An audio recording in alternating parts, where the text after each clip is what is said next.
I was watching TV the other day and I happened to see you on Gangland. How'd that come about? How I catch you? That shit. That was some footage. That was some footage for my man DVD. You know what I'm saying? Rap DVD and all that. You know what I'm saying? But you know what I'm saying? Niggas loking, regular shit. So when he came around, the cameras was rolling. Niggas start asking questions. But I did that shit for some next shit, for some next DVD. Just looking out for my man. I don't even know how the fuck Gangland got that footage. You know what I'm saying? I'm still waiting to see that nigga. You know what I'm saying? Somebody owe me some money, man. Or I'm gonna get this suing. Real shit. That's what's up. That's what it is. Yeah. You gotta find that man. What's good, y'all? What's the Numbers TV? It's your boy Poe Rowe. Make sure you subscribe to the channel if you're not subscribed already, and like a video if you appreciate the content that Poe Rowe and What's the Numbers is providing. Today I got a hip hop taboo game to tell you about. It's kind of like a charade / guessing and party game where all the topics are hip hop, R&B, and movie related. I checked the app out already. It's pretty cool. The link is in the description, or just type in Team Culture in the App Store. It's free to download, so y'all go check it out and tell them What's the Number sent you. So today we back with another profile piece. This one is on Mook Mula, real name Darnell Petway. In this video we're going to take a look at his life growing up in Brooklyn, which would eventually lead him to becoming a member of the G-Stone Crips. Also we will look at the multiple mixtapes and videos he released as a rapper, who is building his buzz and fan base.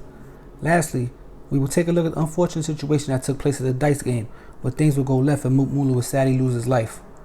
Darnell Petway, aka Mook Mula, is from 93rd and Rutland Road in East Flatbush, Brooklyn. Growing up in the 90s and early 2000s, he played basketball throughout his teenage years before venturing off into other things like the streets, gangs, and music. Mook openly admitted in interviews to having a hustle or resort to crime in order to make money as a youngster. His neighborhood was gang infested, and eventually Mook would become a member of GSC, aka the G-Stone Crips. He would even appear on an episode of Gangland, a show on the History Channel that explored the history of some of America's most notorious gangs. In 2012, around the age of 25, Mook would start to take rap serious and focus on building a buzz for himself musically that could one day help him provide for his family, as he was already a father of two. Mook would start releasing video after video, doing interviews and even putting his own performances together, where he would book the venue and headline the show. In August of 2014, the spotlight would be put on Mook's neighborhood when some younger rappers by the name of Bobby Shmurda and Roddy Rebel and their crew GS9 will basically blow up overnight when a clip of them dancing in Bobby Shmurda's video will go viral. The song would take off, and instantly Bobby and Roddy were in the game, going from chilling on the block one day to signing a major label deal and doing shows the next. The two rappers are also members of the G-Stone Crips like Mook.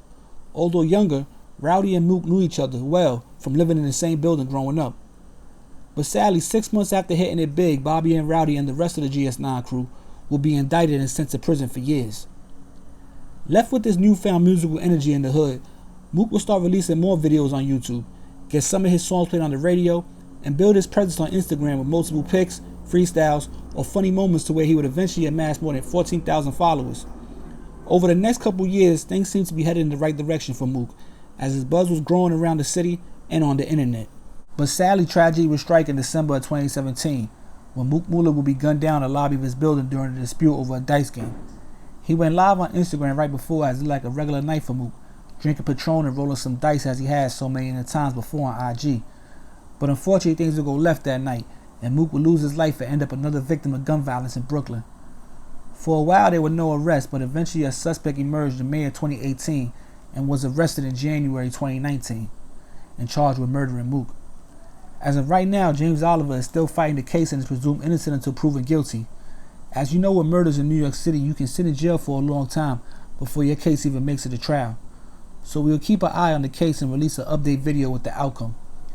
Mook, who was well known and liked in his neighborhood, received a great deal of love on Instagram and Facebook when he passed. There's also a basketball tournament in his neighborhood held every year in his memory.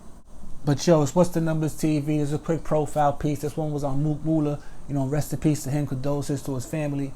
He was part of that whole GSC, GS9, PFE, Get Straight Cash wave out of the 90s in Brooklyn.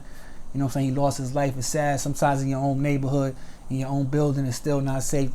Things can go left and tragedy can strike. So rest in peace to him.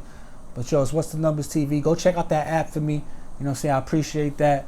And we about to hit 30,000 subs. We finally hit a year on YouTube. It's our first video since hitting a year. So I appreciate all y'all. If you're not subbed up yet, go sub. Go check out the Instagram. The email's there for anybody who's trying to hit me on some business. And we back before you know it, man. It's What's the Numbers TV. It's your boy Poe Rowe. We out of here. Peace.